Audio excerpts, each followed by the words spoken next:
Good morning, everyone. Today we are study grammar portion, and in grammar, first we are study notice. Notice that means सूचना. किसी भी प्रकार की सूचना जो विद्यालय में, इंस्टीट्यूट्स में, कॉलेजेस में, सरकारी दफ्तरों में जारी की जाती है. As we know, in COVID-19, there are lots of notices issued by government for public interest. बहुत सारे शासकीय सूचना जारी की गई हैं पब्लिक के लिए. तो उन सूचना को जारी करने के लिए, जैसा कि हम इंग्लिश भाषा को यहाँ पर पढ़ रहे हैं, इंग्लिश लैंग्वेज की स्टडी हम कर रहे हैं, तो किस प्रकार से उसे लिखा जाना चाहिए, उसका फॉर्मेट क्या होना चाहिए, और यह नोटिसेस आपकी कक्षाओं में, आपसे परीक्षा में, एग्जाम्स में पूछे जाते हैं, जिनके 5 मार्क्स होते हैं. तो आइए देखते हैं नोटिसेस. इसे लाइवली समझने की कोशिश करते हैं. देखिए, सबसे पहले कोई भी नोटिस लिखना हो, इंग्लिश में जब हम नोटिस लिखना हम शुरू करते हैं, तो सबसे पहले हमें क्या बनाना चाहिए? सबसे पहले वहां पर एक बॉक्स का निर्माण करें. First of all, make a box. देखिए, मैं यहां पर बोर्ड पर बना रहा हूं. इसे आप अपनी कॉपी में भी बनाइएगा.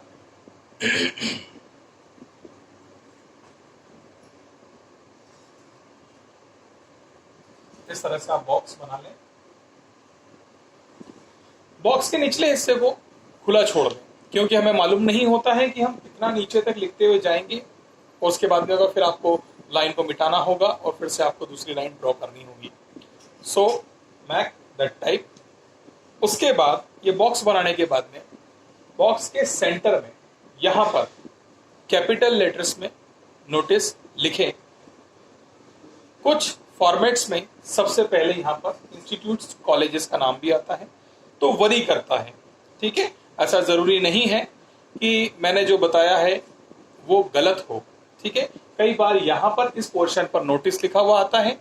यहाँ पर कैपिटल लेटर्स में कुछ फॉर्मेट्स ऐसे हैं, और कुछ फॉर्मेट्स ऐसे होते हैं जहां पर यहाँ पर किसी कॉलेज का नाम, किसी इंस्टीट्यूट का या आपके विद्यालय का नाम आता है. तो चलिए हम यहाँ पर इसको लिखते हैं. यहाँ पर हम लिख देते हैं, हमारे स्कूल का नाम क्या है? Everybody knows, Evergreen English higher secondary school. ठीक है, ये एक बात हो गई. इसके बाद में आप कैपिटल लेटर्स में यहां पर नोटिस लिख सकते हैं. कैसे लिखेंगे? NOTICE.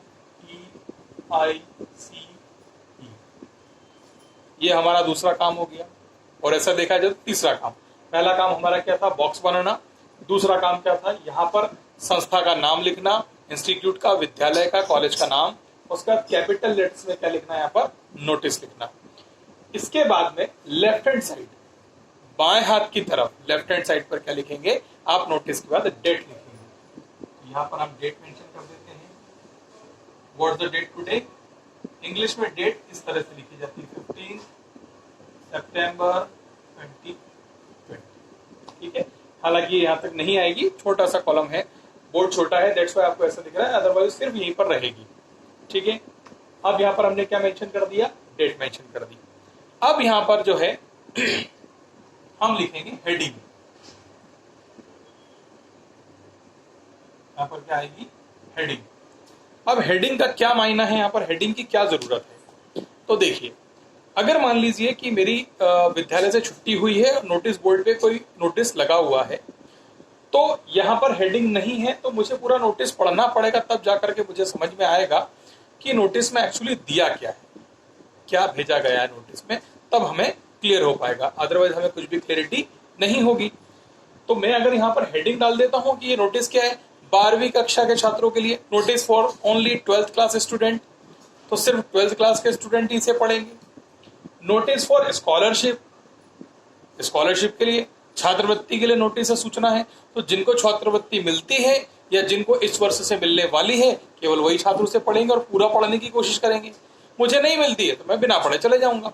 मैं क्लास 12th का छात्र नहीं हूँ, स्टूडेंट नहीं हूँ क्लास 12th का, तो मैं चले जाऊँ, मुझे नहीं पढ़ना. That's why we need to write heading here. यहाँ पर हेडिंग लिखना क्या है, बहुत ही जरूरी है। ठीक है, तो यहां तक आपको क्लियर आया। फिर से रिपीट करता हूं, सबसे पहले हम बॉक्स बनाएंगे, उसके बाद ऊपर वाली लाइन में हम क्या लिखेंगे, वहां पर अपने इंस्टीट्यूट का, कॉलेज का, स्कूल का, विद्यालय का नाम लिख देंगे। फिर उसके नीचे कैपिटल लेटर्स में नोटिस लिखेंगे। उसके बाद लेफ्ट हैंड साइड पर नोटिस के नीचे वाली लाइन में डेट लिखेंगे। उसके बाद में हम यहाँ पर क्या लिखेंगे, हेडिंग लिख देंगे। हेडिंग के बाद में फिर हमारा कंटेंट आता है। तो कंटेंट की शुरुआत हम कुछ इस तरीके से करेंगे, जैसे this is to inform you all that your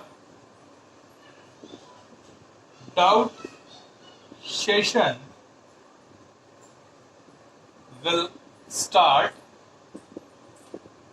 from 21st September 2020।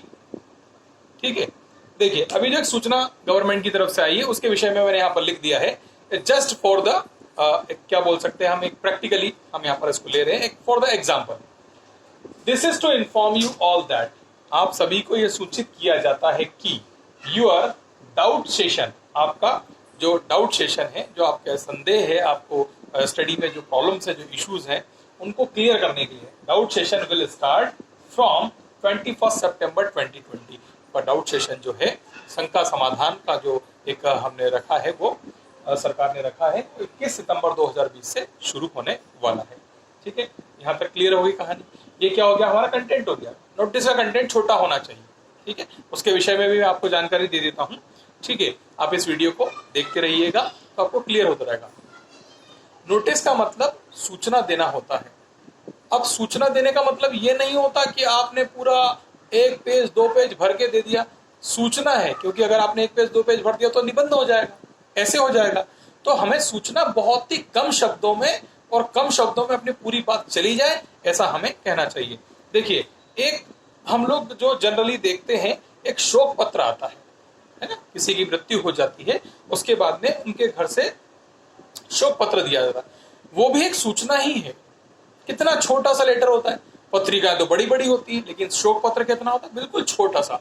उसमें क्या लिखा रहता है, शोक संदेश।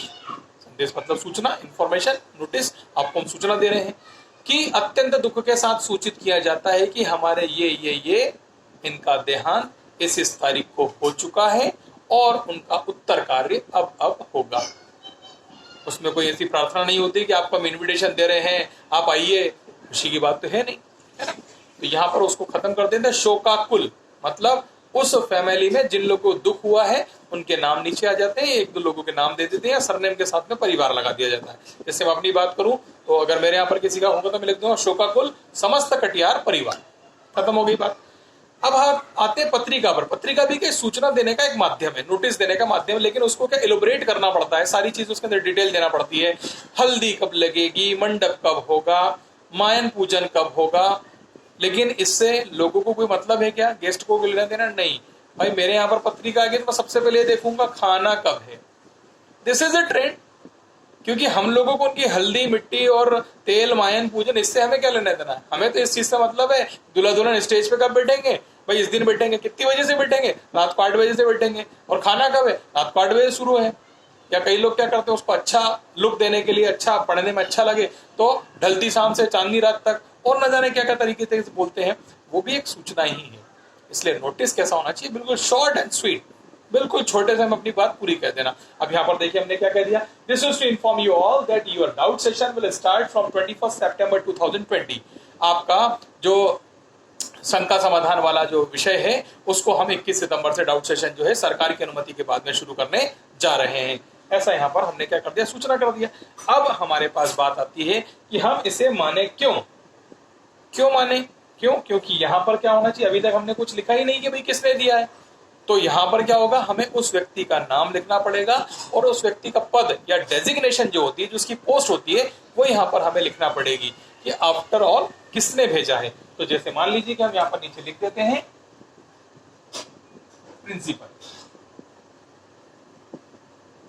प्रिंसिपल की स्पेलिंग आप लोग बहुत गलत करते हैं। कई बार मैंने कॉपीज चेक करी, वहां पर PRINCIPLE लिख देते हैं।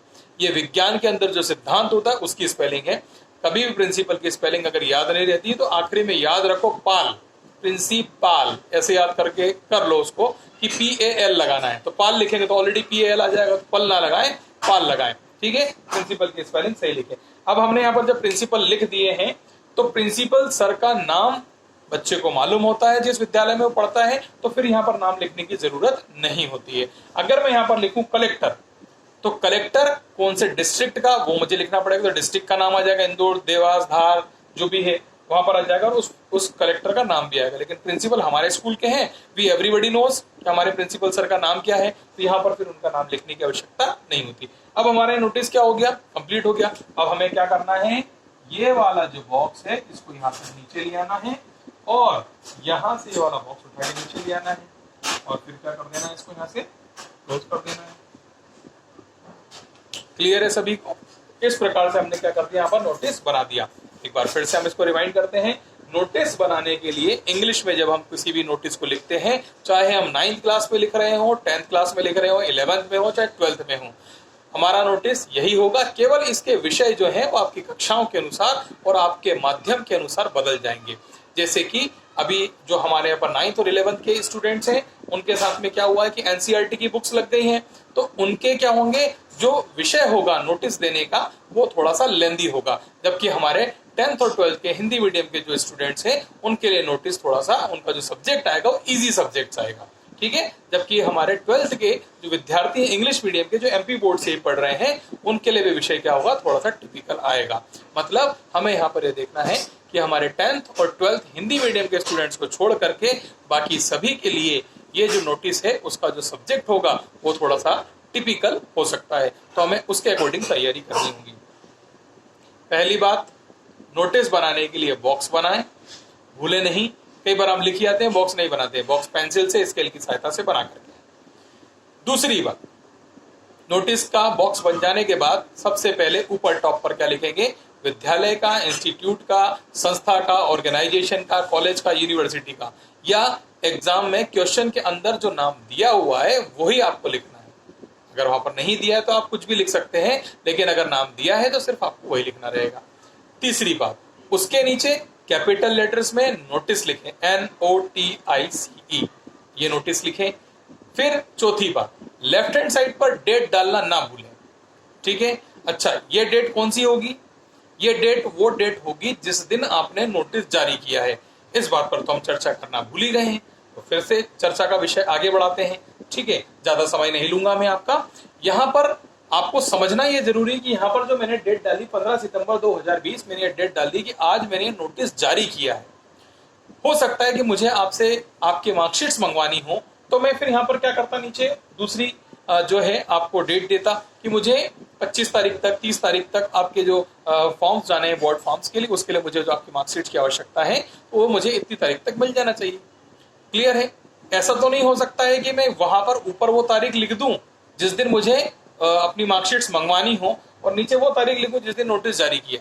तो अगर ऐसा भी करके देख लेते हैं, यहाँ पर मैं लिख देता हूँ 30 सितंबर 2020, नोटिस कब जारी किया, 30 सितंबर 2020 को, और नीचे मैं ये वाली तारीख लिख देता हूँ कि मुझे मार्कशीट कब चाहिए, 15 सितंबर 2020 को।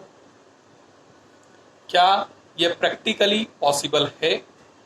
मुझे तो नहीं लगता कि पॉसिबल है। क्यों? क्योंकि अगर नोटिस जारी हुआ 30 तारीख को, मतलब 30 सितंबर को होगा या हो चुका, तो फिर हम बैक डेट में जाकर के, पीछे डेट जाकर के 15 सितंबर को मार्कशीट कैसे जमा करेंगे? तो पॉसिबल नहीं है। तो यहाँ पर जो डेट होगी वो क्या होगी, आजकल की होगी, और यहाँ पर जो डेट आएगी नीचे वो इससे आगे की डेट होगी, वो भले एक दिन बाद की हो। कि 16 तारीख को आप सबको यहाँ पर इस विद्यालय में उपस्थित होना है, 16 तारीख को आपको ये करके देना है, वो एक दिन बाद की डेट हो, या उसी दिन शाम का समय हो, तो समय बदल जाएगा। यहाँ पर लिख देंगे 15 सितंबर को हमने सुबह दिया नोटिस और शाम तक हमें क्या चाहिए, वो जो रिक्वायरमेंट हमारी उसको आपको पूरा करना रहेगा। तो यहाँ पर नोटिस, ये जो जारी करने की डेट है, issuing date of the notice आएगा, और जो नीचे जो डेट आएगी वो आपके प्रोग्राम्स की डेट होगी। फिर हमने बात करी थी हेडिंग, तो यहाँ पर हेडिंग डालना बहुत जरूरी है कि हेडिंग क्या होती है, उससे पता चलता है कि नोटिस किस विषय में और किसके लिए है। फिर हमारा नोटिस का कंटेंट आ जाएगा। नोटिस का कंटेंट 4 से 5 लाइन होनी चाहिए। अगर विषय वैसा है तो उसको हम थोड़ा सा 7 लाइनों से अधिक उसको ना लिखें। क्यों? क्योंकि उसके बाद में फिर उसकी महत्ता खत्म हो जाती है। नोटिस सूचना छोटे से शब्दों में देनी चाहिए। यहाँ पर आपकी पोस्ट डेजिग्नेशन वो लिख सकते हैं, उसके लिखना ही है, लिख सकते हैं, नहीं लिखना ही है, और साथ में उनका नाम अगर दिया हो तो लिख दें और आपको याद हो तो लिख दें, अदरवाइज XYZ करके यहाँ पर आ जाए। ठीक है। अगर मान लेते हैं कि कोई हमें मान लीजिए कि ब्लड डोनेशन कैंप हमें लगवाना, उसका नोटिस देना है, तो फिर यहाँ पर क्या आएगा? वेन्यू भी आएगा। वेन्यू का मतलब क्या होता है? स्थान या प्लेस। तो यहाँ पर क्या लिखेंगे हम? वेन्यू भी लिख देंगे कि क्या स्थान रहेगा, है ना, कौन से हॉस्पिटल में होगा, स्कूल में होगा, ग्राउंड में होगा, मैदान में होगा, कहाँ पर होगा, वेन्यू लिखेंगे। साथ में हम क्या देंगे? टाइम भी देंगे कि कितने टाइम से कितने टाइम तक होगा। ऐसा पता चला टाइम नहीं दिया तो लोग सुबह 5 बजे से आके बैठ गए और कार्यक्रम चालू हुआ 12 बजे, तो ये तो गड़बड़ हो जाएगा। तो समय देना भी हमें क्या है? जरूरी है। उसके बाद में टाइम देने के बाद में अगर हम ब्लड डोनेशन कैंप की बात कर रहे हैं तो हमें एज भी देना पड़ेगी। भाई हमारे यहाँ तो क्या है, तो भारत है और भारतवासी तो बहुत ही अच्छे होते हैं। पता चला हमारे छोटे छोटे बच्चे भी चले गए, 8वीं 10वीं के भी चले गए, साहब हम भी ब्लड डोनेट करेंगे, भले ही हमारी एज 18 नहीं है, लेकिन हम भी हमारे भारत देश के लिए कुछ करना चाहते हैं, हम भी ब्लड डोनेशन करेंगे।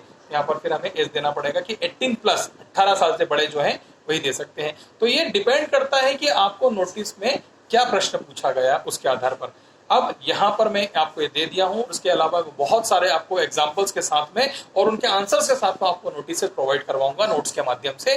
तो यहाँ पर हमारा आज नोटिस का टॉपिक जो है हमने फिनिश किया है। आगे हम और भी ग्रामर के जो टॉपिक्स हमारे हैं उनको लेकर के आगे वीडियो आपको मिलता रहेगा, तो बने रहें। और मैं फिर से आपसे रिक्वेस्ट करता हूँ कि आप अपनी क्लासेस में जो आपने बुक्स नहीं खरीदी है तो बुक्स खरीद लें और अपनी कॉपी को बनाएं। ग्रामर की कॉपी अलग बनाइएगा और अपनी जो फेयर कॉपी होती है, टेक्स्ट बुक की कॉपी अलग बनाइएगा। Thank you so much.